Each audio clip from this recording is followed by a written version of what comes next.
Hey guys, welcome back to Mehanu channel. അപ്പോൾ ഞാൻ ഇന്ന് വന്നതെന്ന് പറഞ്ഞെങ്കിൽ ചെറിയൊരു റിയാക്റ്റിംഗ് വീഡിയോ ആയിട്ടാണ് വന്നത്. ഇപ്പോൾ ഈ ഒരു സമയത്ത് ഇപ്പോൾ എൻ്റെ പ്രഗ്നൻസി ടൈമിൽ ഇതൊക്കെ ആലോചിച്ച് കൂടിയിരിക്കാനോ ഓരോ വീഡിയോസ് കാണുമ്പോൾ ടെൻഷൻ അടിക്കാനോ ഉള്ളൊരു ടൈമല്ല എൻ്റെത്.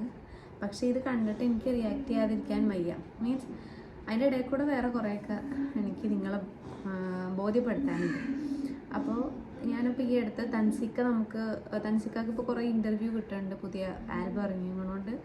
അപ്പോൾ തൻസിക്ക നമ്മളെക്കുറിച്ച് ചോദിച്ചും കൊണ്ട് മേനുവിനെ പറ്റി പറഞ്ഞും കൊണ്ട് ഒരു പേജിൽ ഒരു മീഡിയ ചോദിച്ചിട്ടുണ്ടായി.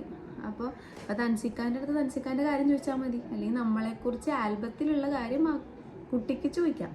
കുട്ടിയോ ചേച്ചിയോ ആൻറ്റിയോ ആരെങ്കിലും ആവട്ടെ, അപ്പോൾ ആ ചേച്ചിക്ക് ചോദിക്കാം. പക്ഷേ മേനുവിനെ പറ്റി ഇങ്ങനെയൊക്കെ പറയുമ്പോൾ സത്യം പറഞ്ഞെങ്കിൽ കണ്ടപ്പോൾ നല്ല ദേഷ്യം വന്നു. ലിങ്ക് അയച്ചിട്ട് തൻസിക്ക ചുമ്മാ കാണാൻ വേണ്ടിയിട്ട് ലിങ്ക് അയച്ചത്, നമ്മളെക്കുറിച്ചും കൂടുതലുള്ളതും കൊണ്ട് അത് നമുക്ക് അയച്ചു തന്നതാണ്. അപ്പം ഞാൻ ജസ്റ്റ് അതൊരു വീഡിയോ ആക്കിയിട്ടുണ്ട്. പിന്നെ ആ പെണ്ണിൻ്റെ ചില വർത്താനം എനിക്ക് ഇഷ്ടപ്പെട്ടില്ല. എന്താ, ഒരു പെണ്ണിന് നീതി കിട്ടാത്ത കാരണമല്ലേ മേനു എന്നും പറഞ്ഞിട്ട് അതിലെന്ത് ലോജിക്കാണ് ഉള്ളത്? കോർട്ടിൽ പോലും സൂസൈഡാണെന്ന് കറക്റ്റായിട്ടുണ്ട്. അപ്പോൾ ആ പെണ്ണിന് ഇത്ര ഡൗട്ട് ഉണ്ടെങ്കിൽ നമ്മളെ ഇൻ്റർവ്യൂ എടുത്ത് ചോദിച്ചോട്ടെ, നമ്മളെ നേരിട്ടൊന്ന് ചോദിച്ചോട്ടെ, തൻസിക്കാട് ചോദിക്കേണ്ട കാര്യം എന്തുള്ളത്? അപ്പോൾ ഞാൻ കാണിച്ചു തരാം. പക്ഷെ മെഹനാസിനെ ഒരു ക്യാരക്ടർ ചൂസ് ചെയ്തത് ശരിക്കും അതൊരു നീതികേടായിട്ട് തോന്നുന്നുണ്ട്. കാരണം റിഫാന്നൊരു വീട്ടുകാര് ഭയങ്കര പ്രശ്നം, ഒരു വീടിനെ മൊത്തം കണ്ണീര് കുടിപ്പിച്ചിട്ടാണ് ഈ മെഹനാസ് എന്ന് പറഞ്ഞ അദ്ദേഹം വേറൊരു കല്യാണം കഴിക്കുന്നത്. ഇപ്പൊ നല്ലൊരു ജീവിതം. ഒരു ക്വസ്റ്റ്യൻ ചോദിച്ചോട്ടെ, കസബയാണോ എന്നറിയില്ല ഫിലിം, മമ്മൂക്കാന്റെ ഒരു പടത്തിന്റെ അടുത്ത് സന്തോഷ് പണ്ഡിറ്റ് എന്ന് പറഞ്ഞ ചങ്ങായി ഫുള്ള് ഫിലിം ഇൻഡസ്ട്രീനെ മൊത്തം താത്തി ഒരു വിധം കുലുമാലാക്കി വെച്ച സമയത്ത് മമ്മൂക്കാൻ്റെ ഒരു പടത്തിൽ, കസബിയാണ് ഏതോ ഒരു പടത്തിലാണ് സന്തോഷ് പണ്ഡിറ്റ് ഒരു മാഷായിട്ടുള്ള വേഷം മമ്മൂക്കായിട്ട് മിങ്കിൾ ചെയ്ത് കൊണ്ടുവന്നിട്ടുണ്ടോ? അപ്പം മമ്മൂക്ക ചിന്തിക്കേണ്ട എന്താ, ഫിലിം ഇൻഡസ്ട്രീനെ മൊത്തം എന്നാ ഇല്ലാണ്ടാക്കിയ ഒരുത്തനെ ഞാൻ എന്തുകൊണ്ട് സന്തോഷ് പണ്ഡിറ്റ് എന്തിനാ എൻ്റെ പടത്തിൽ കയറ്റേണ്ട ആവശ്യം മമ്മൂക്ക ചിന്തിച്ചിനോ? ഇല്ല. മമ്മൂക്ക എന്താ ചിന്തിച്ചത്? ഒരാളെ നമ്മൾ ഒരു കാരണവശാലും ചിലപ്പോൾ അവർ തെറ്റ് ചെയ്തിട്ടുണ്ടാവാം, ചിലപ്പോൾ എന്തുകൊണ്ട് എന്തെങ്കിലും ഭാവിയിലോ അല്ലെങ്കിൽ പാസ്റ്റിലോ എന്തെങ്കിലും പ്രശ്നങ്ങൾ ഉണ്ടെങ്കിൽ തന്നെ അത് അവരെ പറഞ്ഞ് മനസ്സിലാക്കി സെറ്റ്. തൻസിക്ക നല്ല രീതിക്ക് കറക്റ്റ് റിപ്ലൈ ആ പെണ്ണിനെ കൊടുത്തിട്ടുണ്ട്. കാരണം തൻസിക്ക തന്നെ പറഞ്ഞു അത് മീഡിയ പേജാണ്, അപ്പോൾ അതിൻ്റേതായ ചോദ്യങ്ങളായിരിക്കും അവർ ചോദിക്കാം. അപ്പം നമ്മളെക്കുറിച്ച് അങ്ങനെ ചോദിക്കേണ്ട കാര്യമില്ല. പക്ഷെ തൻസിക്ക അതിനുള്ള കറക്റ്റ് റിപ്ലൈ കൊടുത്തുകൊണ്ട് നല്ലതാണ്. കാരണം മേനുവിനാണെങ്കിൽ മേനു എടുത്ത് ഇപ്പം ഇങ്ങനെ ചോദിച്ചെങ്കിൽ മേനുവിന് കറക്റ്റ് റിപ്ലൈ കൊടുക്കാൻ അറിയില്ല. മേനുവിന് അങ്ങനത്തെ ഒരു പ്രോബ്ലം ഉണ്ട്. ഇപ്പോൾ ഒരു ചോദ്യം ചോദിച്ചാൽ ആ ചോദ്യത്തിന് ഉത്തരം അയക്കില്ല മേനുവിന് വരുന്നത്. കറക്റ്റ് ഒരുവിധം മേനുവിനെ അറിയണവർക്ക് മനസ്സിലാവും മേനുവിൻ്റെ ക്യാരക്ടർ അങ്ങനെയാണ്. അപ്പോൾ ഈ പെണ്ണ് പറയുന്നത് നീതികേട്, ഒരു ഫാമിലിന് ഫുള്ള് കണ്ണീര് കുടിപ്പിച്ചില്ലേ എന്ന് പറഞ്ഞിട്ട്. അതിൽ മേനു തെറ്റ് ചെയ്തെന്ന് കോർട്ടിൽ വന്നെങ്കിൽ ഓക്കെ, മേനു കണ്ണീര് കുടിപ്പിച്ച് നീതികേട് കാണിച്ച് മേനുവിനെ ഈ ഇൻഡസ്ട്രിയിൽ നിന്ന് മാറ്റാം എന്ന് പറയാം. ഇത് മേനു എന്താ ചെയ്ത്, കോർട്ടിൽ പോലും പറഞ്ഞ് സൂസൈഡാന്ന് തെളിഞ്ഞ് ദുബായിൽ ഒരു കള്ളത്തരം നടത്താൻ പറ്റൂല നമുക്ക്. നമ്മുടെ നാട് പോലെയല്ല ദുബായ്, ഭയങ്കര സ്ട്രിക്റ്റാണ്. അവിടെ പോയവർക്കും അവരറിവുള്ളവർക്കും നല്ല രീതിക്ക് അറിയാൻ പറ്റും. മേനു പിന്നെ അന്ന് സ്റ്റോറി ഇട്ട് ലൈവ് ഇട്ടെന്നും പറഞ്ഞുകൊണ്ട് കുറേ പേര് പറയണ്ടേ, അത് ലൈവല്ല, മേനു ഇട്ടത് സ്റ്റോറിയാണ്. ആ സമയത്ത് നമുക്ക് ടെൻഷൻ അടിക്കുമ്പോൾ നമുക്ക് എന്ത് ചെയ്യണം എന്നറിയാത്ത സമയത്ത്, അറിവില്ലാത്ത സ്ഥലം, അവിടെ കസിൻ എന്തോ ഉണ്ടായിരുന്നു. അപ്പോൾ കസിനായിട്ടും അവളും അന്ന് എൻ്റെ അടുത്ത് പറഞ്ഞ് മേനു ഒന്ന് സ്റ്റോറി ഇട്ടത് ഞങ്ങൾ കണ്ടേം കൊണ്ട് മാത്രമാണ് ഞങ്ങൾക്ക് അവിടെ വന്നിട്ട് അവരെ ഹെൽപ്പ് ചെയ്യാൻ പറ്റിയതെന്ന് പറഞ്ഞിട്ട്. മേനുവിൻ്റെ അപ്പാൻ്റെ മോളായിരുന്നു ദുബായിലുണ്ടായത് ആ സമയത്ത്. അവർ സ്റ്റോറി കണ്ടേം കൊണ്ട് അവരെത്തി, എന്നിട്ട് സ്റ്റോറി ഡിലീറ്റ് ചെയ്തതാണ് മേനു അവർ വന്നതിന് ശേഷം. അപ്പോൾ കാര്യം അറിയാണ്ട് കുറേ പേര് പറയുന്നുണ്ട്, നമുക്കിപ്പോൾ ഒരു വിഷയമല്ല. അപ്പോൾ ഞാൻ ഇത് കണ്ടപ്പോൾ എനിക്ക് നല്ല ദേഷ്യം വന്നിട്ട് ഞാൻ മേനുവിന് ഇത് അയച്ചു കൊടുത്തിട്ട് പറഞ്ഞു, മേനു ഞാൻ ഇതിനു വേണ്ടി റിയാക്ട് ചെയ്യും, ഇതിൻ്റെ കൂടെ ഞാൻ കുറേ ചിലപ്പോൾ ഇൻക്ലൂഡ് ചെയ്തുകൊണ്ട് ഞാൻ ചിലപ്പോൾ വീഡിയോ ചെയ്യാൻ ചാൻസ് ഉണ്ട് മേനു എന്ന് പറഞ്ഞിട്ടുണ്ട്. പിന്നെ ഇപ്പം ഞാൻ ഒറ്റയ്ക്ക് ചെയ്യണേ കൊണ്ട് ചിലവർ പറയും ഭാര്യനെ കൊണ്ട് വീഡിയോ എടുപ്പിച്ചെന്ന് പറയണവരുണ്ട്. മേനുവിൻ്റെ അടുത്ത് ഞാനാണ് പറഞ്ഞത് എനിക്ക് ഈ വീഡിയോ ചെയ്യണമെന്ന്. പിന്നെ മേനു ഉണ്ടെങ്കിൽ കൂടി ഞാനായിരിക്കും ഇതിനെപ്പറ്റി കൂടുതൽ ടോക്ക് ചെയ്യുന്നത്. മേനു ചിലപ്പോൾ സംസാരിച്ച് എവിടെ എത്താമെന്ന് നമുക്കറിയില്ല. അങ്ങനെ അപ്പോൾ നെക്സ്റ്റ് ഒരു വീഡിയോ, ഞാൻ ഇത് റീൽ ഉണ്ടാക്കിയ പോലെ ആക്കിയതാട്ടോ. അവരുടെ പേജൊന്നും ഞാൻ കാണിക്കാൻ താല്പര്യപ്പെടുന്നില്ല. ഇത് ഞാൻ തന്നെ ആയിട്ടൊരു വീഡിയോ ഉണ്ടാക്കിയതാണ്. ഈ ഒരു വീഡിയോയിൽ കുഞ്ഞുപെങ്ങളുടെ കല്യാണത്തിൽ 90% ആൾക്കാരും പറയുന്നത് മാറ്റി നിർത്തേണ്ടവരെ മാറ്റി നിർത്തിയാൽ മാത്രമേ ഒരു കലാസൃഷ്ടി നന്നാവുള്ളൂ. ശരിക്കും കലയിൽ അങ്ങനെ മാറ്റി നിർത്തേണ്ടതില്ല. എന്തുകൊണ്ട് അത് ചെയ്തില്ല? എവിടെയെങ്കിലും പറഞ്ഞിട്ടുണ്ടോ ഈ സംഭവങ്ങൾ മാറ്റി നിർത്തണം എന്നില്ല? പ്രേക്ഷകരല്ലേ കാണുന്നത്, പ്രേക്ഷകർ അത് മാറ്റി നിർത്തേണ്ടതല്ലേ? ഞാൻ ബിസിനസ്സായിട്ട് ചിന്തിക്കുന്നതാണെങ്കിൽ പ്രേക്ഷകരല്ലേ നെഗറ്റീവ് കമന്റ് അടിക്കുന്നത്. ആ നെഗറ്റീവ് കമന്റ് ഇനിയിപ്പോൾ എന്ത് കമന്റ് അടിച്ചു കഴിഞ്ഞാലും നമുക്ക് ബിസിനസ് വർക്കൗട്ട് ആണെങ്കിൽ ആ കമന്റ് വേണ്ടേ? തൻസിക്ക പറഞ്ഞാൽ നല്ല കറക്റ്റാണ്. ഇപ്പം ഇല്ലേ, ഇപ്പം നെഗറ്റീവ് കാണാനും നെഗറ്റീവിന് റിയാക്ട് ചെയ്യാനും അത് കാണാൻ വേണ്ടി കുറേ പേരുണ്ടാവും. ഇപ്പോൾ ഞങ്ങളെ പറ്റിയിട്ട് കുറേ പേര് നെഗറ്റീവിൻ്റെ വീഡിയോ ചെയ്തിട്ടുണ്ട്. പക്ഷെ അത് എല്ലാം കൂടി എടുത്ത് നമ്മൾ റിയാക്ട് ചെയ്തുകൊണ്ട് അവർക്ക് റീച്ച് കൂട്ടാൻ നമുക്ക് താല്പര്യമില്ല. അതുകൊണ്ട് എത്രയ്ക്കോ വീഡിയോ നമ്മൾ ലീവ് ചെയ്ത് വിട്ടിട്ടുണ്ട്. നമ്മളത് മൈൻഡേ ചെയ്തിട്ടില്ല. കുറേ വീഡിയോസ് ഉണ്ട്, നിങ്ങൾ തന്നെ കണ്ടിട്ടുണ്ടാകാൻ ചാൻസ് ഉണ്ട്. നമ്മൾ റിയാക്ട് ചെയ്താൽ നമ്മുടെ വാല്യൂ അവിടെ പോണ്, പിന്നെ അവർക്കൊരു റീച്ച് കൂട്ടണം. അങ്ങനത്തെ ഒരു ഇതിന് വേണ്ടിയിട്ട് താല്പര്യമില്ലാത്തത് കൊണ്ടാണ്. പക്ഷെ ഇതെന്തോ എനിക്ക് റിയാക്ട് ചെയ്യാൻ തോന്നി. ഇതിനെ ബാലൻസ് ആയിട്ട് ഞാൻ കുറേ കാര്യങ്ങളും കൂടി നിങ്ങൾക്ക് വെളിപ്പെടുത്താൻ താല്പര്യപ്പെടുന്നു. മിണ്ടാതിരിക്കാം, കുറച്ച് കഴിയുമ്പോൾ പോവുമായിരിക്കും. ഞാൻ പറയുന്നത് കേൾക്കുന്നുണ്ടോ? അങ്ങനെയുള്ളവരെയല്ലേ സിനിമയിലായാലും നമ്മുടെ ആൽബം സോങ്ങിലായാലും എല്ലാം അങ്ങനെയുള്ളവരെ എല്ലാവരും എന്താ പറയാ ഒരു കറിവേപ്പില പോലെ എടുത്തു കളയാ ചെയ്യുന്നത്. ഞാനൊരു വേറൊരു ക്വസ്റ്റ്യൻ ചോദിക്കട്ടെ. ഇപ്പൊ ദിലീപ് ആട്ടൻ എത്ര പടങ്ങളിൽ ഈ കേസുമായിട്ട് വന്നിട്ട് അഭിനയിച്ചു പോയിട്ടുണ്ട്? ഇപ്പൊ ഈ ഫിലിം ഇൻഡസ്ട്രിയിലെ മൊത്തം ധൈര്യം ഉണ്ടാവും, നഷ്ടപ്പെടാനൊന്നുമില്ല എന്ന് തോന്നുമ്പോ.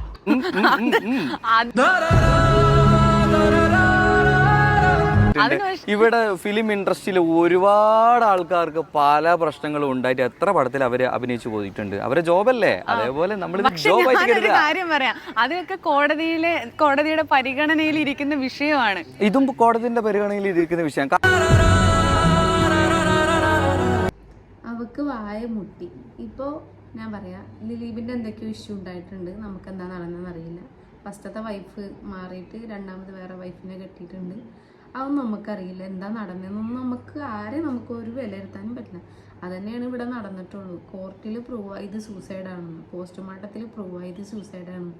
പിന്നെ ഭർത്താവിൻ്റെ കാരണം കൊണ്ട് മാത്രം ഒരു പെണ്ണ് മരിക്കണം എന്നില്ല. അതിനുള്ള കാര്യങ്ങൾ ഞാൻ പറഞ്ഞു തരാം.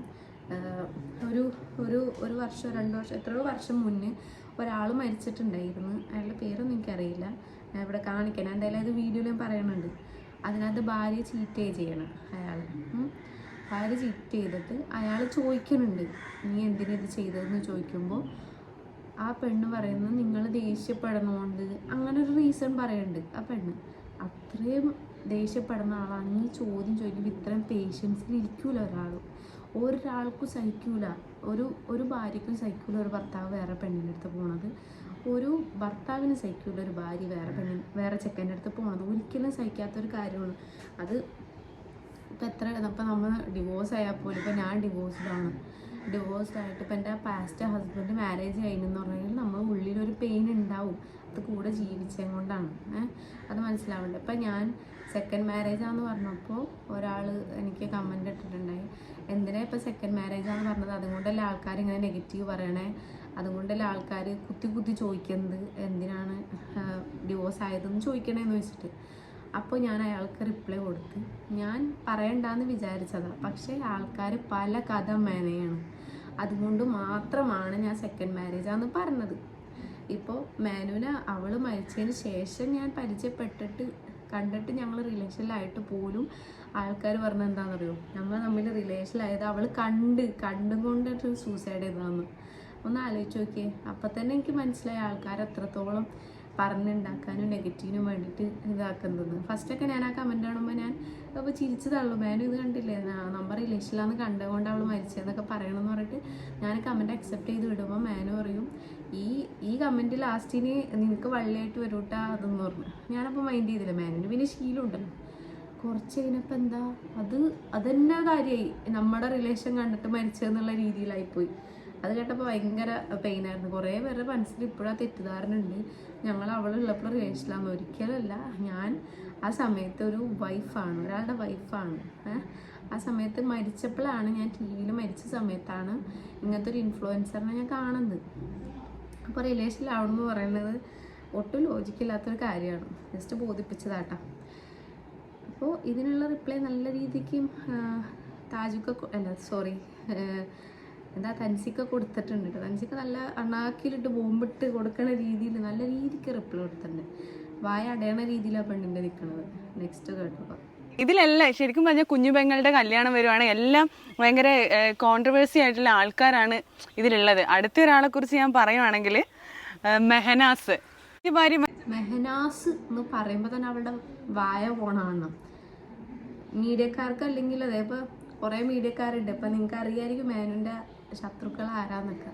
അതിൽ കുറേ ശത്രുക്കൾ ഈ ആൽബം ഫീൽഡിലുള്ളവരെ വിളിച്ച് പറഞ്ഞിട്ടുണ്ട് മേനുവിന് റോള് കൊടുക്കരുതെന്നും നമ്മൾ അവോയ്ഡ് ചെയ്യണം എന്നൊക്കെ കുറേ കഥകൾ ഇതിൻ്റെ പിന്നിലുണ്ട്. ശരിക്കും പറഞ്ഞെങ്കിൽ നിങ്ങൾ അറിയണമെന്നുള്ളൂ. നിങ്ങൾ ഈ ഇങ്ങനെ സോഷ്യൽ മീഡിയയിൽ വന്നത് മാത്രമല്ലേ കാണുന്നുള്ളൂ, പിന്നിൽ എന്താ നടക്കണമെന്ന് കാണുള്ളല്ലോ. ബാക്കി കേട്ടോ. മരിച്ച മെഹനാസിന്റെ സമനില തെറ്റി ആത്മഹത്യക്ക് ശ്രമിച്ചപ്പോൾ സുഹൃത്തുക്കൾ കണ്ടത് കൊണ്ട് മാത്രമാണ് അവനിന്നൊരു ജീവിതം കിട്ടിയത്. പുതിയ ജീവിതത്തിലേക്ക് കടന്ന ഇവനൊക്കെ എവിടുന്ന് വരുന്നടാ? ഇപ്പോൾ ഗർഭിണിയാണ്. എന്തൊരു വെള്ളപൂശലാണത് കേട്ടോ. ഈ ഒരു കമൻസ് ഓൾറെഡി ഞാൻ കണ്ടിട്ടുണ്ടായിരുന്നു. ഇതിലാദ്യം ചിന്തിക്കേണ്ടതെന്ന് വെച്ച് കഴിഞ്ഞാൽ, നിങ്ങൾ ചില പുതിയ ആൾക്കാർ കുഞ്ഞുങ്ങളുടെ കല്യാണത്തിന് 9ാം ഭാഗമേ കണ്ടിട്ടുണ്ടാവുമല്ലോ.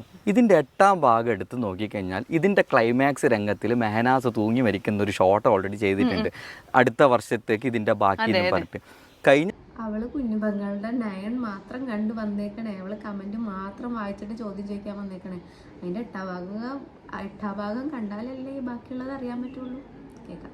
വർഷേ ഓൾറെഡി സ്ക്രിപ്റ്റഡ് ആണ് ഈ സാധനം. അത് ഓൾറെഡി ഇപ്പോൾ സഫിയായിട്ട് ഇപ്പോൾ കല്യാണം കഴിഞ്ഞിട്ടുണ്ട്. ഇനിയിപ്പോൾ സഫിയായിട്ട് കല്യാണം കഴിച്ചിട്ടില്ലെങ്കിൽ നമ്മൾ മെഹനാസിനെ വേറെ ഏതെങ്കിലും ഒരു നടിയായിട്ട് കല്യാണം കഴിച്ചു എന്നുള്ള സെറ്റപ്പിൽ നമ്മൾ ഈ ആൽബത്തിൻ്റെ എന്തായാലും കൊണ്ടുവരും. മെഹനാസിനോട് കഴിഞ്ഞ വർഷം മെഹനാസൻ എന്നോട് ചോദിച്ചിന്, അന്നെ ഇക്കൊല്ലം കൊന്നിട്ട് അടുത്ത കൊല്ലം മുതൽ ഞാൻ കുഞ്ഞോടെ കല്യാണത്തിന് ഉണ്ടാവില്ല എന്ന് ചോദിച്ചിട്ടുണ്ടായിരുന്നു. അതിൻ്റെ ബാക്കി സ്റ്റോറിയാണ് ഇത്. അല്ലാണ്ട് എന്ന് പറയേണ്ടത് ഇത് വെള്ളപൂശാൻ എന്താ, എനിക്കിപ്പോൾ മെഹനാസിന് വെച്ചത് കൊണ്ട് കാര്യമില്ലല്ലോ. അപ്പോൾ ഈ വീഡിയോ ഞാനാട്ടെ ഫുള്ള് ഇങ്ങനെ കണ്ടത്. മേനുവിൻ്റെ ഭാഗം മാത്രം ഞാൻ ഇരുന്ന് കണ്ട്. എന്നിട്ട് ഞാൻ മേനുവിനെ വിളിച്ചു പറഞ്ഞു ഇങ്ങനെയൊക്കെയാണ് ആ പെണ്ണ് ചോദ്യം ചോദിച്ചത്, ഇങ്ങനെയൊക്കെയാണ് തൻസിക്ക റിപ്ലൈ കൊടുത്തത് എന്ന് പറഞ്ഞപ്പോൾ മേനു പറഞ്ഞു എൻ്റെ അടുത്ത് മുന്നേ സ്ക്രിപ്റ്റ് പറഞ്ഞിട്ടുണ്ടായി. അപ്പോൾ രണ്ടാമത് ഇപ്പം ഞാൻ മാരേജ് കഴിഞ്ഞില്ലെങ്കിൽ പോലും മേനു മറ്റേ 8th സൂസൈഡ് ആണെന്നൊരു സീനുണ്ട്. അപ്പോൾ അതിന് ശേഷം നയൻ വരുമ്പോൾ മേനുവിന് എന്തായാലും ഈ ഇതിലുണ്ടാവുമല്ലോ, ആൽബത്തിലുണ്ടാവും. അപ്പോൾ അതിന് വേണ്ടിയിട്ട് രണ്ടാമതൊരു ഭാര്യയായിട്ടാണ് വേറൊരു പെണ്ണ് വരും. അപ്പോൾ അത് തൻസിക്ക് ഓൾറെഡി സ്ക്രിപ്റ്റ് മേനുവിന് പറഞ്ഞു കൊടുത്തതാണ്. ഇതിപ്പോൾ ഞാൻ മാരേജ് കഴിഞ്ഞത് കൊണ്ട് ഞാൻ ആ ക്യാരക്ടറായിട്ട് വന്നു, അത്രേ ഉള്ളൂ. ഈ പെണ്ണ് 8ാം ഭാഗം കണ്ടിട്ടില്ല. 8ാം ഭാഗം കാണാണ്ട് 9ലേക്ക് വന്നിട്ട് കാര്യമില്ല.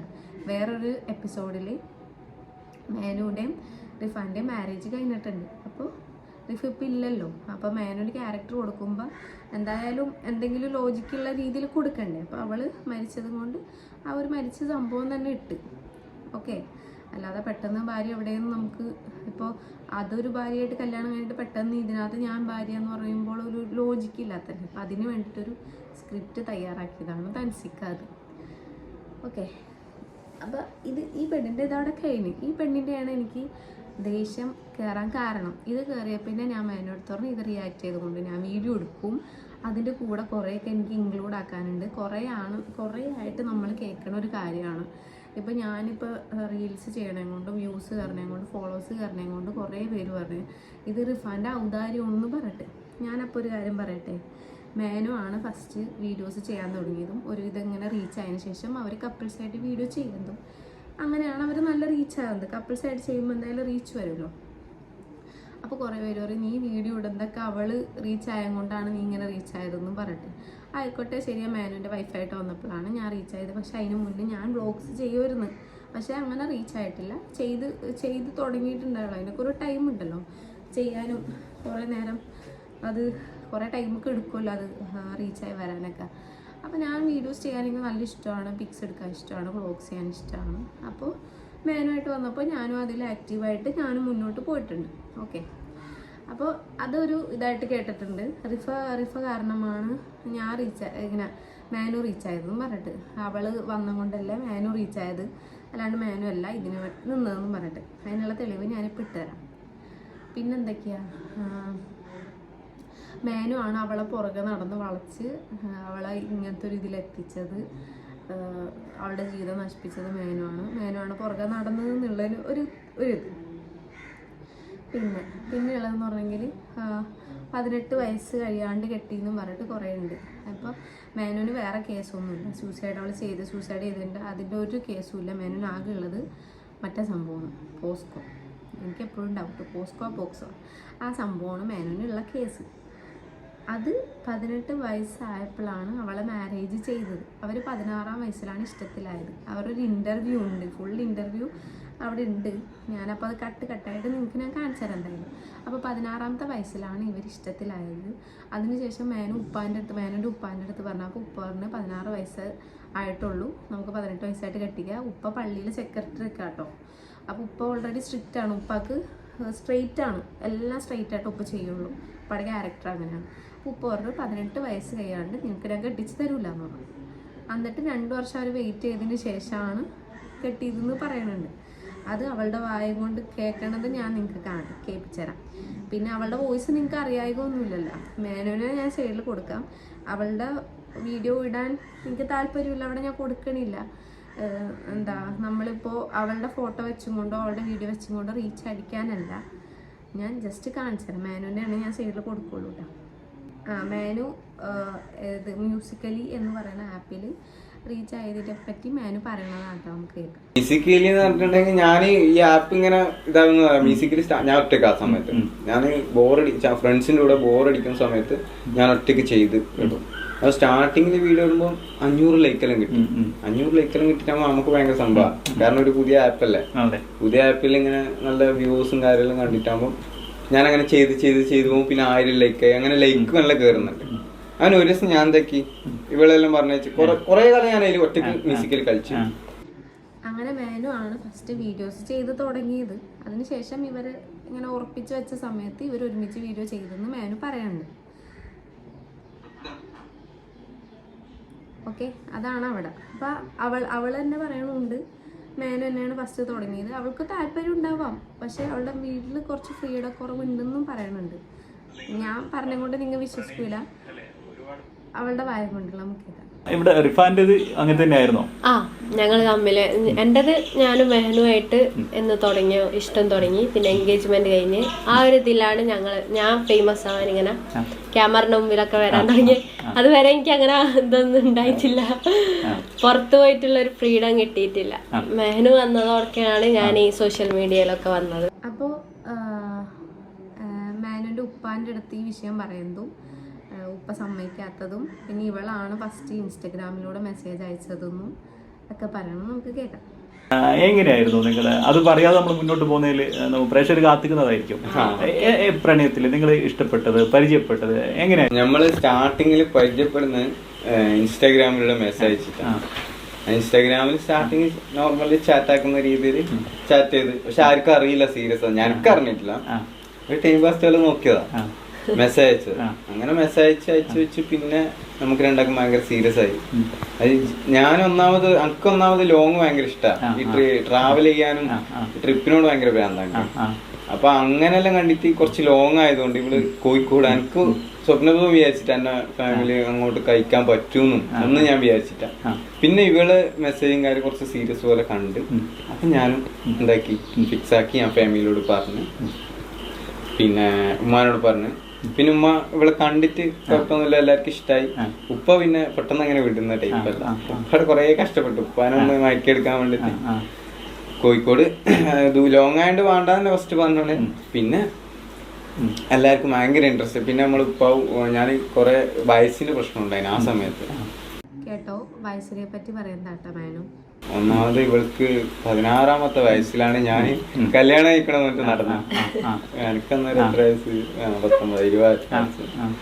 ആ സമയത്ത് ഉപ്പാനോട് കുറെ ഉപ്പ പറഞ്ഞു വയസ്സായി കഴിഞ്ഞാൽ ആ സമയത്ത് നോക്കാം, അന്നേരം നീ മാറും കാര്യമെല്ലാം നീ ഉണ്ടാക്കിയിട്ട് കൊണ്ടാ, എന്നാ ഞാൻ നിക്ക, പ്രശ്നമില്ലായിരുന്നു.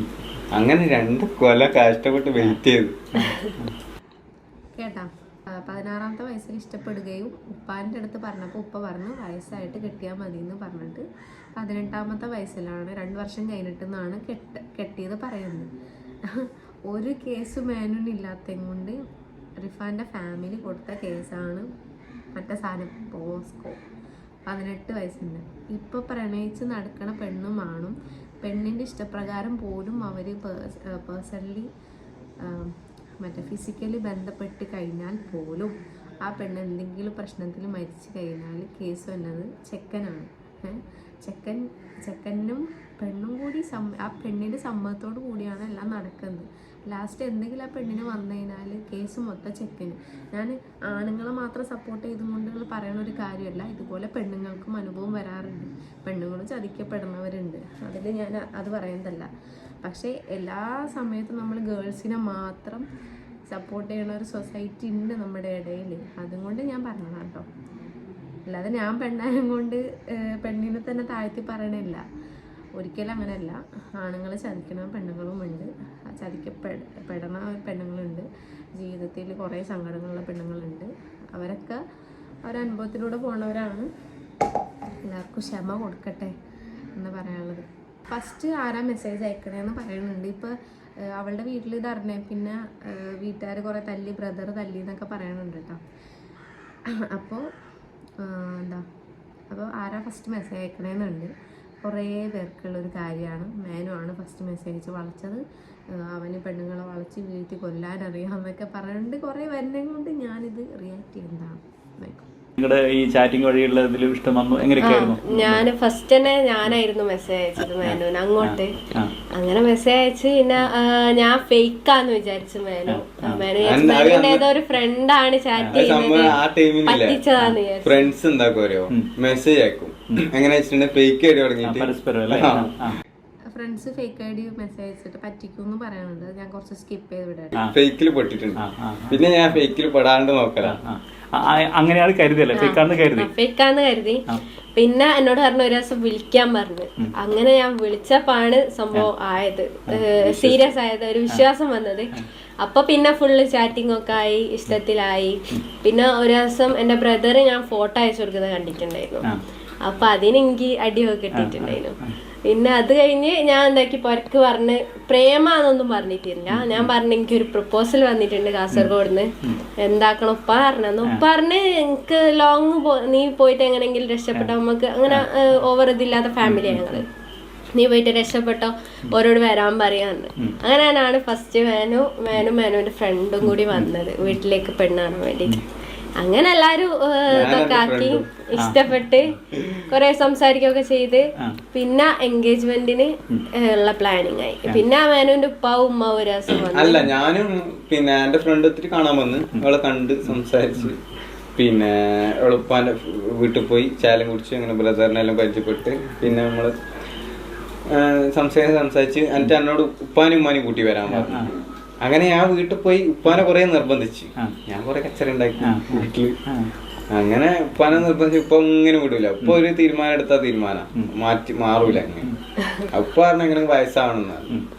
അതുവരെ പിന്നെ കുറെ വെയിറ്റ് ആക്കി ലാസ്റ്റ് ആ സമയമാകുമ്പോ എന്റെ ഏട്ടനെല്ലാം സപ്പോർട്ട് എല്ലാരും കാത്തുനിന്ന്.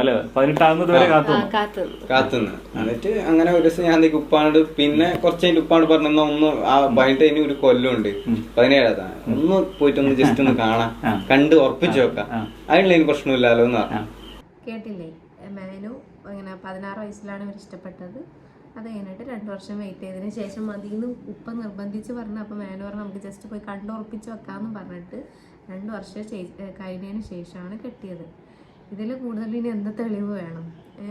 ഇപ്പോൾ മരിച്ചു പോയതിന് ശേഷം ഇപ്പം നമുക്കിപ്പോൾ ഈ വീഡിയോ ഇല്ലെങ്കിൽ നമ്മൾ പറയണേന്ന് അന്ന് നിങ്ങൾ ഇൻ്റർവ്യൂ ഇല്ല എന്ന് വിചാരിക്കും. ഇൻ്റർവ്യൂ ഡിലീറ്റ് ആയി പോകുന്ന എന്തെങ്കിലും വിചാരിക്കും. അപ്പോൾ ഇൻ്റർവ്യൂവിൽ പറയണ്ടല്ലോ നിങ്ങൾ 2 കൊല്ലം കഴിഞ്ഞിട്ടാണ് മാരേജ് കഴിഞ്ഞതെന്ന് പറഞ്ഞെങ്കിൽ നമുക്ക് തെളിവില്ല കാണിക്കാൻ. ഇപ്പോൾ ഈ വീഡിയോ ഒരു തെളിവുള്ളതും കൊണ്ട് മേനുവിന് ആ കേസിൽ നിന്ന് ഇതാക്കാൻ പറ്റും. കാരണം ഇപ്പം ആ കേസിൽ ഇൻക്ലൂഡ് ആയിട്ടുള്ളത് അവരും കൂടിയാണ്, ഇവളുടെ ഫാമിലിയും കൂടി അതിൽ ഇൻക്ലൂഡാണ്. അതവർ ചിന്തിക്കല്ല. അവരെന്നെയാണ് ഇതിനുള്ള കേസ് കൊടുത്തത്. അവരെന്നെ വിചാരിച്ചാൽ മതി നമ്മളും കൂടി സപ്പോർട്ട് ചെയ്തിട്ടല്ലേ ഇവർ മാരേജ് കഴിച്ചത്, അവർ കൂടി ആ കേസ് ഉള്ളതല്ലേ, ഒരു കുഞ്ഞു മോനുള്ളതല്ലേ, എല്ലാം ഒന്ന് ആലോചിച്ചാൽ മതിയായിരുന്നു ഇവർക്ക്. എന്താ പറയുക, ഭയങ്കര ഇത്.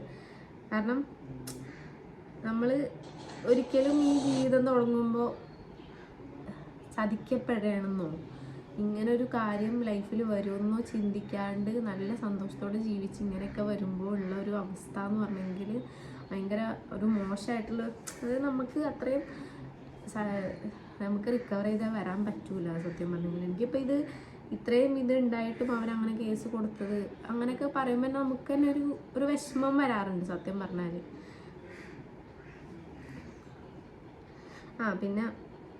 പിന്നെന്താ, ഇവള് വീഡിയോസ് ചെയ്യുന്നൊക്കെ ഇവൾക്ക് ഫോൺ വാങ്ങിച്ചു കൊടുത്തിട്ടുണ്ടായി മേനു. അത് അവൾ പറയുന്നുണ്ട് അവളുടെ ഭയം കൊണ്ട് മേനു ഫോൺ വാങ്ങിച്ചതുണ്ട്. അതും കൂടി ഞാൻ ജസ്റ്റ് ഇവിടെ കേൾപ്പിക്കുക. കാരണം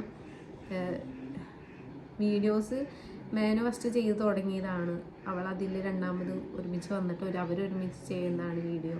മേനു ഫോൺ കൊടുത്തതിന് ശേഷമാണ് അവൾ ഫോണിൽ വീഡിയോസ് പിന്നെ ഒറ്റയ്ക്ക് ചെയ്യാൻ തുടങ്ങിയത്. ജസ്റ്റ് ഒന്ന് കേൾപ്പിച്ചത്. എൻഗേജ്മെന്റ് കഴിഞ്ഞത്. അപ്പൊ ആ +1 +2 ഒക്കെ സമയത്ത് ഫുള്ള് ഐഫോണൊക്കെ തന്ന എനിക്ക് ഞാൻ സ്കൂളിലൊക്കെ കൊണ്ടുപോയിട്ട് ഓരോ കുട്ടികളെ കാണിച്ചു കൊടുത്തിരുന്നു. അങ്ങനെ റീൽസ് ടിക്ടോക്ക് ചെയ്തിട്ട്, അപ്പൊ റീൽസ് ഒന്നും ഇല്ലല്ലോ, ടിക്ടോക്ക് ഒക്കെ ചെയ്ത് ഭയങ്കര ഇതായി. അപ്പൊ കുട്ടികളൊക്കെ എന്നെ കാണുമ്പോ ആ ഒരു ലെവലിൽ നിൽക്കുക, നല്ല ഫോളോവേഴ്സ് ഒക്കെ ഉണ്ടോ. മേനു ഫോൺ വാങ്ങിച്ചു കൊടുത്തതിന് ശേഷമാണ് ഇവള് റീൽസ് ചെയ്യുന്നത്. പിന്നെ പിള്ളേരൊക്കെ അങ്ങനെ കാണുന്നത് അങ്ങനെയൊക്കെ പറയണുണ്ട്. അവളുടെ ഭയം കൊണ്ട് കേൾക്കണേ നമുക്ക് മനസ്സിലാവും. ബാക്കി എല്ലാ വോയിസും അവളുടെ വോയിസ് മാത്രം കേട്ടേക്കൊണ്ട് എല്ലാവർക്കും അവളുടെ വോയിസ് മനസ്സിലാവണമല്ലേ. ജസ്റ്റ് ഒന്ന് കേട്ടാൽ മതി. എനിക്ക് സത്യം പറഞ്ഞാൽ ഞങ്ങൾ റിലേഷനിലാവണതിന് മുന്നേ നല്ല ചാറ്റുള്ള സമയത്ത് മേനുൻ്റെ അക്കൗണ്ടിൽ ഒരു ഇരുന്നിരുന്ന് കാല് വേനെടുക്കുന്നുണ്ട്. അപ്പം ഞങ്ങൾ മുന്നേ ഫ്രണ്ട്സ് ആയിരുന്ന സമയത്ത് ഇവർ രണ്ടാളുടെയും വീഡിയോസ് ഉണ്ട് ഇവരുടെ അക്കൗണ്ടിൽ. അപ്പം മുന്നേ ഉണ്ടല്ലോ. അപ്പോൾ ആ സമയത്ത് ഞാൻ ഇവരുടെ വീഡിയോസ് കാണുമ്പോഴും എനിക്ക് ഒരു ദേഷ്യം ഉണ്ടായിട്ടില്ല, ഒരു ഇതും ഉണ്ടായിട്ടില്ല. കാരണം നമുക്കറിയാം നമ്മുടെ പാർട്ട്ണർ മരിച്ചു പോകുമ്പോഴുള്ള ഒരു വിഷമം. അപ്പം ഞാനത് കാണുമ്പോൾ ഞാൻ പറയും നല്ല വീഡിയോസ് ചിലതൊക്കെ ഞാൻ ഷെയർ ചെയ്തിട്ട് നല്ല രസമുണ്ടെന്ന് ഞാൻ പറഞ്ഞിട്ടൊക്കെ ഉണ്ട്. അത്രയും എനിക്ക് ഒരു ദേഷ്യം ഉണ്ടായില്ല ഇവളുടെ അടുത്ത്. പക്ഷേ ഞാൻ ലൈഫിൽ കയറി വന്നേ പിന്നെയാണ് മേനു എന്തൊക്കെയാണ് മേനുവിൻ്റെ ലൈഫിൽ നടന്നതെന്നും അവൾ എന്തൊക്കെയാണ് ചെയ്തതെന്നും സ്വന്തം തെറ്റ് ചെയ്തിട്ട് സൂസൈഡ് ചെയ്യുകയും അതിന് പാർട്ട്ണർ അതിൻ്റെ വേദന പിന്നീട് അനുഭവിക്കുകയും ചെയ്യണം. എൻ്റെ ഒരു പെയിൻ എന്ന് പറഞ്ഞെങ്കിൽ ഞാനൊരു രണ്ടാമതൊരു പാർട്ട്ണറായി വരുമ്പോൾ എൻ്റെ പാർട്ട്ണർ വിഷമിക്കണം കാണുമ്പോൾ എനിക്ക് മനസ്സിലാക്കാൻ പറ്റും. അത് ഏതൊരു പാർട്ട്ണറും മനസ്സിലാക്കാൻ പറ്റും. ഞാൻ ഒരു എക്സാമ്പിൾ ഇടാം. ഇപ്പോൾ രേണു ചേച്ചിയില്ലേ, സുധിച്ചേട്ടൻ മരിച്ച സമയത്ത് സുധിച്ചേട്ടൻ ആക്സിഡൻറ്റിലല്ലേ മരിച്ചത്. ആ സമയത്ത് പോലും എല്ലാവരും പറഞ്ഞത് എന്താണെന്നറിയോ, നീ കൊന്നതെന്ന്. അത്രയും കമൻറ്റ് ആ ചേച്ചിക്ക് വന്നിട്ടുണ്ട്. അപ്പോൾ ഒന്ന് ആലോചിച്ച് നോക്കി, ആ വണ്ടിയിൽ മരിച്ച ആൾ ഇവിടെ നിന്ന ചേച്ചി, എവിടെയോ നിൽക്കുന്ന ചേച്ചി ആണ് കാരണം എന്ന് പറയുമ്പോൾ ഒന്ന് ആലോചിച്ച് നോക്കിയാൽ മതി ആൾക്കാർ എത്രത്തോളം പറയണ്ടെന്ന്. അപ്പോൾ ഒരുമിച്ച് ജീവിക്കുന്ന ആൾക്കാർ പുറം രാജ്യത്ത് ഒരുമിച്ച് ജീവിക്കുമ്പോൾ ആ ഭാര്യ മരിക്കുമ്പോൾ സ്വാഭാവികം എല്ലാവരും ഭർത്താവിനെ പറയുള്ളൂ. പക്ഷെ അവരുടെ ഉള്ളിൽ എന്താ നടക്കണേന്ന് ഒരിക്കലും പുറത്തുള്ള ഒരാൾക്ക് വിലയിരുത്താൻ പറ്റൂല.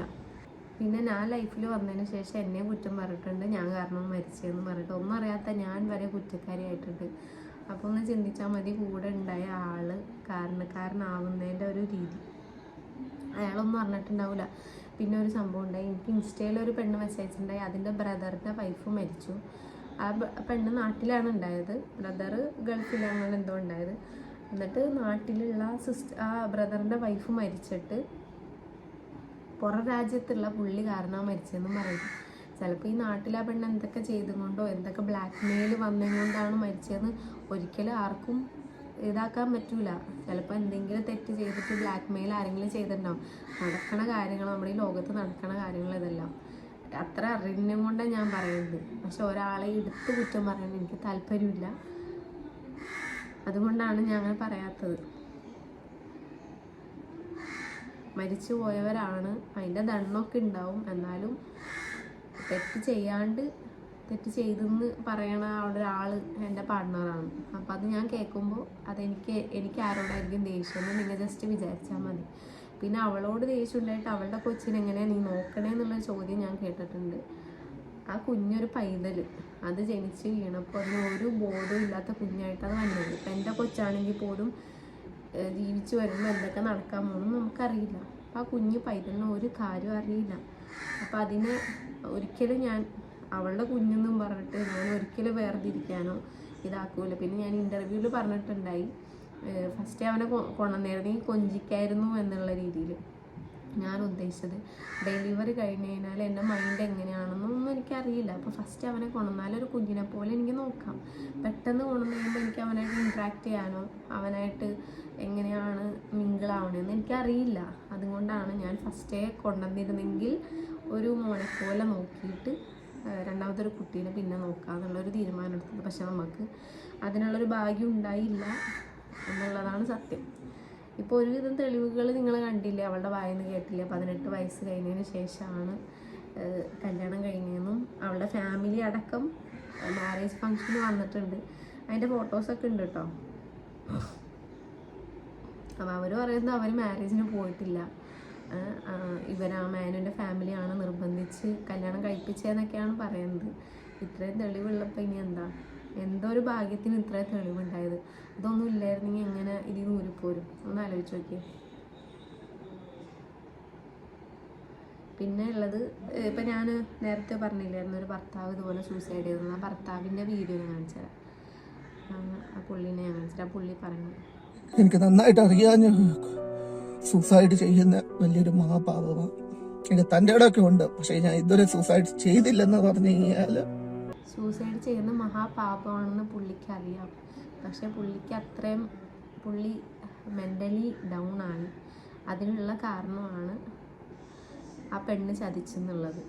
അതാ പുള്ളി ചോദിക്കുന്നുണ്ട്. എന്നോട് ഞാൻ വ്യക്തമായിട്ട് ഒരു കാര്യം ചോദിക്കുക. നീ പറയുന്നതാണെങ്കിൽ സത്യസന്ധമായിട്ട് പറയണം, ഓക്കെ? ഞാൻ വേറെ രീതിയിൽ അറിഞ്ഞു കഴിഞ്ഞാൽ അത് ശരിയാകത്തില്ല. ഈ ടോജോയും നീ തമ്മിലുള്ള ബന്ധം ഇതെപ്പം തൊട്ട് എങ്ങനെ തൊട്ട് തുടങ്ങിയത്, വള്ളിയും പുള്ളിയും മാറ്റാതെ പറ. പുള്ളി അത്രയും ഡൗൺ ആയിട്ടാണ് ചോദിക്കണമെന്ന് പുള്ളിയുടെ സൗണ്ടിലുണ്ട്. പുള്ളി പറയുന്നുണ്ട്, നീ സത്യം പറയണം, ഇത് ഞാൻ വേറെ വഴി അറിയുകയാണെങ്കിൽ എന്താണെന്ന് നടക്കണേന്ന് അറിയില്ല എന്നൊക്കെയാണ് പുള്ളി പറയണത് കേട്ടോ. ഇത് ഇപ്പോൾ മറ്റുള്ളവരുടെ ലൈഫ് എടുത്ത് കാണിക്കാൻ എനിക്കൊരു താല്പര്യമില്ല. ഞാൻ പറഞ്ഞതാണ്, ഒരു പെണ്ണ് ചെയ്ത തെറ്റും കൊണ്ട് ഒരാൾ മരിച്ചത്, അയാൾക്ക് എന്ത് നീതി കിട്ടി? തെറ്റ് ചെയ്യണവർ മരിച്ചോട്ടെ, അതിലൊരു കുഴപ്പമില്ല. ഇപ്പോൾ ആ പെണ്ണ് സൂസൈഡ് ചെയ്തെങ്കിൽ ഒരു കുഴപ്പമില്ല. ഇപ്പോൾ ഞാനൊരു എക്സാമ്പിൾ പറയാം. ഇപ്പോൾ ആ ഹസ്ബൻഡ് അറിയുന്നില്ല ഇങ്ങനെ നടക്കണ കാര്യം. ഇപ്പോൾ ഈ പെണ്ണ് ഇങ്ങനെയൊക്കെ തെറ്റ് ചെയ്തിട്ട് ഈ ഒരു ചെറുക്കൻ്റെ പേര് പറയല്ല, ടോജോ എന്തോ, അയാളായിട്ട് ബന്ധമുണ്ടായത്. അപ്പം അയാൾ എന്തെങ്കിലും ഈ പെണ്ണിൻ്റെ വീഡിയോസ് വെച്ചിട്ട് ആ പെണ്ണിനെ ഭീഷണിപ്പെടുത്തി കഴിഞ്ഞാൽ ആ പെണ്ണ് സൂസൈഡ് ചെയ്യില്ലേ? ജസ്റ്റ് ഒന്ന് ചിന്തിച്ചാൽ മതി പെണ്ണുങ്ങൾ സൂസൈഡ് ചെയ്യണതിൻ്റെ കാരണങ്ങൾ. പിന്നെ അങ്ങനെ മുന്നോട്ട് പോയി. എങ്ങനെ മുന്നോട്ട് പോയി? ഞാൻ തന്നെ ഇത് ചെയ്തു. പ്രിയ, ഒരാൾ നിന്നെയാണെങ്കിൽ വീഡിയോ വിളിച്ചിട്ട് പറയുക, കുലുക്കി കാണിക്കുക, ഊരി കാണിക്കുക. അങ്ങനൊന്നും ഞാൻ ചെയ്തില്ല. ആ ചാറ്റും കൊണ്ട് എന്തുവാ തോന്നുന്നത് നിനക്ക്? അങ്ങനെയൊക്കെ ഇത് ചെയ്തു, പക്ഷെ ഞാൻ അങ്ങനെയൊന്നും ഇതുവരെ ചെയ്തിട്ടില്ല. എനിക്ക് താല്പര്യമില്ല. അന്നാ ഈ കുലുക്കി കാണിക്കാവോ? അന്ന് നീ അയച്ചു, ഫോണ് വിളിക്കാ, ഞാന് അന്ന് വീഡിയോ വിളിക്കാന്ന്. പ്രിയ, അങ്ങനെയുള്ളവര് ഇതെന്നോട് പറഞ്ഞിട്ടില്ല. പ്രിയ അങ്ങനെ കാണിച്ചു, ആ ഒരു ഇതെനിക്ക് ഓർമ്മയില്ല. പുള്ളി എല്ലാ ചാറ്റും പിടിച്ചിട്ടുണ്ട്. ഇവർ തമ്മിൽ വീഡിയോ കോൾ ചെയ്തതുകൊണ്ട് കുറേയൊക്കെ ഡിലീറ്റ് ചെയ്തതും എല്ലാം പുള്ളി അറിഞ്ഞുകൊണ്ടാണ് ഈ ചോദ്യം ചോദിക്കുന്നത്. അറിയാണ്ട് ഒന്നും വന്ന് ചോദിച്ചിട്ടില്ല. പ്രിയ, ഞാൻ നിന്നോട് എന്തോ ചോദിക്കണമെന്ന് വ്യക്തമായിട്ട് അതിന്റെ ഉത്തരം പറ. എങ്ങനെ തുടങ്ങി? ആര് എന്തോ ചെയ്തു? അങ്ങനല്ല, എനിക്ക് സംഭവിച്ചെന്ന് വെച്ച് കഴിഞ്ഞാൽ എന്നോട് ഇങ്ങനെ ഒരുപാട് ദേഷ്യം കാണിച്ച. ഞാൻ നിന്നോട് ദേഷ്യം കാണിച്ചപ്പം ഓക്കെ, സോ നിനക്ക് ആണെങ്കിൽ പുള്ളിക്ക് സംസാരിക്കാനും കൂടി പറ്റില്ല. എന്തിനാ നീ റിലേഷനിലേക്ക് പോയെന്ന് ചോദിച്ചപ്പോൾ അവൾ പറഞ്ഞതാണ്, നിങ്ങൾ ദേഷ്യപ്പെടണം കൊണ്ടാണ് പോയത്. അത്രയും ദേഷ്യമുള്ള ആളാണെങ്കിൽ ഇത്ര പേഷ്യൻസിൽ ഒരിക്കലും ആ പെണ്ണിൻ്റെ സംസാരിക്കില്ല. ഇങ്ങനെ കണ്ടു കഴിഞ്ഞാൽ ഒരിക്കലും ഒരാളും സഹിക്കൂല. ഇപ്പം ഞാനാണെങ്കിൽ പോലും എന്താ കാണിക്കാമെന്ന് എനിക്കറിയില്ല. ഞാൻ ഇങ്ങനത്തെ എന്തെങ്കിലും കണ്ടു കഴിഞ്ഞാൽ അത്രയും പേഷ്യൻസിലിരിക്കുന്ന പുള്ളി ദേഷ്യപ്പെടുന്നത് കൊണ്ട് അവൾ വേറെ റിലേഷനിൽ പോയെന്ന്. പിന്നെ ഒരാൾ പറയുന്നുണ്ട്, ഇന്ത്യയിൽ നീ നിയമങ്ങൾ കംപ്ലീറ്റും സ്ത്രീകൾക്ക് അനുകൂലമാണ്. പുരുഷന്മാർക്ക് അനുകൂലമായിട്ടൊരു നിയമം തന്നെ ഇവിടെ ഇല്ല. കേട്ടോ, ഞാൻ സ്ത്രീകൾക്ക് നിയമത്തിൻ്റെ ഇത് പരിഗണന കൊടുക്കണ്ടെന്നല്ല ഞാൻ പറഞ്ഞത്, ആവശ്യത്തിന് പുരുഷന്മാർക്ക് കൊടുക്കണം. കാരണം ഈ പെണ്ണ് തെറ്റ് ചെയ്തത് കൊണ്ട് അയാൾ സൂസൈഡ് അയാൾക്ക് എന്ത് നീതി കിട്ടി? പിന്നെ പെണ്ണ് തെറ്റ് ചെയ്തിട്ട് അവൾ പോയി സൂസൈഡ് ചെയ്തിട്ട് അത് അനുഭവിക്കണ ഭർത്താക്കന്മാരുണ്ട്, അവർ രണ്ടാമത് കെട്ടണ ഭാര്യമാരുണ്ട്. ഇതിലൊക്കെ ആർക്കാ നീതിയുള്ളത്? ഇതൊന്നും നിങ്ങളെ ബോധ്യപ്പെടുത്താൻ പറഞ്ഞാലും നിങ്ങൾക്ക് ആർക്കും ഒന്നും മനസ്സിലാവില്ല, എത്ര ബോധ്യപ്പെടുത്തിയാലും. ഞാൻ ഇപ്പോൾ എൻ്റെ ഇൻസ്റ്റയിൽ എത്ര നെഗറ്റീവ് ഇടുന്നവർക്ക് ഞാൻ പറഞ്ഞ സ്വയം ചെയ്തതും കൊണ്ട് സ്വയം മരിച്ചു, അത്ര തന്നെ. അതിനുള്ളത് അവർ ചെയ്ത് കൂട്ടിയിട്ടുണ്ടെന്ന് പറയുമ്പോൾ എൻ്റെ അടുത്ത് പറയണത് എന്താണെന്ന് പറയുന്നത്, നിങ്ങളുടെ അങ്ങനെ എന്തെങ്കിലും ഉണ്ടെങ്കിൽ നിങ്ങളെ തെളിവിട്. നമ്മളെന്തെങ്കിലും തെളിവിട്ട് കഴിഞ്ഞാൽ മരിച്ച ആളെ പറ്റി എന്തിനും ഇങ്ങനത്തത് ഇട്ടെന്നും പറഞ്ഞ് വരും. അതുകൊണ്ട് ഒരു ഇതിന് ഞാൻ നിൽക്കാത്തതാണ്. പക്ഷേ ഇപ്പം എനിക്ക് മാനുവിൻ്റെ ഇൻ്റർവ്യൂ ഇടണമെന്ന് പറഞ്ഞെങ്കിൽ അത്രയും നമ്മളെ വെറുക്കണവരുണ്ട്, ഒരു കാരണമില്ലാണ്ട് നമ്മളെ വെറുക്കണ കുറേ പേരുണ്ട്. ഞാൻ ഒന്നറിയാണ്ട് വന്നിട്ട് എന്നെ വെറുത്തവരുണ്ട്. അപ്പോൾ അതൊക്കെ നമ്മൾ ഒരിക്കലും ഒരാളുടെ വെറുപ്പ് കിട്ടിയിട്ട് ജീവിക്കാൻ ഒരാളും ആഗ്രഹിക്കില്ല. ഒരാൾ നമ്മളെ കുറ്റം പറഞ്ഞ് അങ്ങനെ നമുക്ക് സന്തോഷമായിട്ട് ഒരിക്കലും ജീവിക്കാൻ പറ്റില്ല. എല്ലാവരും നമ്മളെ സ്നേഹിക്കണമെന്ന് നമുക്ക് വിചാരം ഉണ്ടാവുള്ളൂ അല്ലേ. ഞാനിപ്പോൾ ഈ വീഡിയോ എടുക്കണം എന്ന് പറഞ്ഞപ്പോൾ മേനു എൻ്റെ അടുത്ത് എന്താ പറഞ്ഞതെന്നറിയോ, ഈ സമയമാണ്, നീ സ്ട്രെസ് ആവരുത്, കരയരുത്, വിഷമിക്കരുത്, ഈ സമയത്ത് അത് കുഞ്ഞിനെ ബാധിക്കും എന്നൊക്കെ എൻ്റെ അടുത്ത് പറഞ്ഞിട്ടുണ്ട്. പക്ഷെ നമുക്ക് പല ഇത് കാണുമ്പോഴും നല്ല രീതിക്ക് മനസ്സിനെ സ്ട്രെസ് ആവുന്നുണ്ട്. അപ്പം പറഞ്ഞാൽ മനസ്സിലാക്കണവരാണെങ്കിൽ ഇതൊക്കെ ഒന്ന് കണ്ടു കഴിഞ്ഞാൽ നിങ്ങൾക്ക് ബോധ്യപ്പെടുന്നതാണ്. ശരിയാണ്, അവളെ ഇഷ്ടപ്പെടുന്നവരാണ്, മുന്നേ ഇഷ്ടപ്പെട്ടവർ ഇതുപോലെ മരിച്ചു കഴിയുമ്പോൾ നല്ല രീതിക്ക് അവരുടെ മനസ്സിലാതിരിക്കും. അതെത്ര കഴിഞ്ഞാലും ഇത് പോവില്ല. അപ്പോൾ അവളെത്ര ഇപ്പം തെറ്റ് ചെയ്തെന്ന് പറഞ്ഞെങ്കിലും നിങ്ങളുടെ മനസ്സിൽ അവളോടുള്ള ഇഷ്ടം കൊണ്ട് ശരി തന്നെയാണ്. അതെനിക്ക് എത്ര നിങ്ങളെ ഇതാക്കാൻ പറഞ്ഞാലും എനിക്ക് നിങ്ങളുടെ മനസ്സിനെ പറഞ്ഞ് പഠിപ്പിക്കാൻ എനിക്ക് കറക്റ്റ് അറിയില്ല. അപ്പോൾ ഇപ്പോൾ ഇത്രയും പറഞ്ഞു കഴിഞ്ഞപ്പോൾ എനിക്ക് ചെറിയൊരു ആശ്വാസമുണ്ട്. കുറേ പേർക്ക് ചിലപ്പോൾ മനസ്സിലാക്കാൻ പറ്റിയെന്ന് വിചാരിക്കുന്നു. കുറേ തെറ്റിദ്ധാരണകളുണ്ടായി. മാനു ഫസ്റ്റ് വശീകരിച്ച് മെസ്സേജ് ഇങ്ങനെ ഒരു ചതിയിൽ കൊണ്ടുവന്ന് വീഴ്ത്തി. പിന്നെ 18 വയസ്സ് കഴിയാണ്ട് മാരേജ് കഴിഞ്ഞ് അങ്ങനെ കുറേയൊക്കെ ഉണ്ടായി. അപ്പോൾ ഞാൻ കുറേ നാളെ ഈ ഇൻ്റർവ്യൂ എടുത്തിട്ട് എനിക്ക് വീഡിയോ ചെയ്യണമെന്ന് താല്പര്യം. പിന്നെ മാനു ഇരിക്കുമ്പോൾ മാനുവിനെ വെച്ചും കൊണ്ട് എനിക്ക് ആ വീഡിയോ ചെയ്യുമ്പോൾ മാനുവിനെ ചിലപ്പോൾ ഹേർട്ടാവാൻ ചാൻസ് ഉണ്ട്. കാരണം മുന്നത്തെ വീഡിയോസ് വെറുതെ കാണിക്കണ്ടല്ലോ എന്നുള്ള രീതിയിൽ ഞാൻ കാണിക്കാത്തത്. പിന്നെ ആരോ ചോദിച്ചിട്ടുണ്ടായി, നിനക്ക് പുതിയ ഭാര്യ ഇങ്ങനത്തെ വേറെ പെണ്ണിൻ്റെ കൂടെ ഇങ്ങനെ നടക്കുമ്പോൾ പഴയ ഭാര്യയെ നീ മറന്നോ, എങ്ങനെ നിനക്ക് സാധിക്കുന്നു എന്ന് പറയുന്നവരോട് എനിക്കൊരു കാര്യം പറയാനുള്ളൂ. ഇപ്പം നമ്മൾ അത്രയും സ്നേഹിച്ച ഒരാളെ നമ്മൾ മറന്ന് വേറൊരു പെണ്ണുമായി അത്രയും സന്തോഷത്തോടു കൂടി ജീവിക്കുന്നുണ്ടെങ്കിൽ അയാൾ എത്രത്തോളം ആ ലൈഫിൽ ഹേർട്ടായിട്ടായിരിക്കും ജീവിച്ചിട്ടുണ്ടാവുക, എത്ര ഹേർട്ട് ചെയ്തിട്ടായിരിക്കും ആ ഒരു പാർട്ട്ണർ ഈ ലോകത്തോട് വിട പറഞ്ഞ് പോയിട്ടുണ്ടാവുക എന്ന് ചിന്തിച്ചാൽ മതി. ഇത്രയേ എനിക്ക് പറയാനുള്ളൂ. അപ്പോൾ ഇത്രേ ഉള്ളൂ. മനസ്സിലാക്കണവർ മനസ്സിലാക്കാം. അപ്പോൾ ഓക്കെ, ബൈ.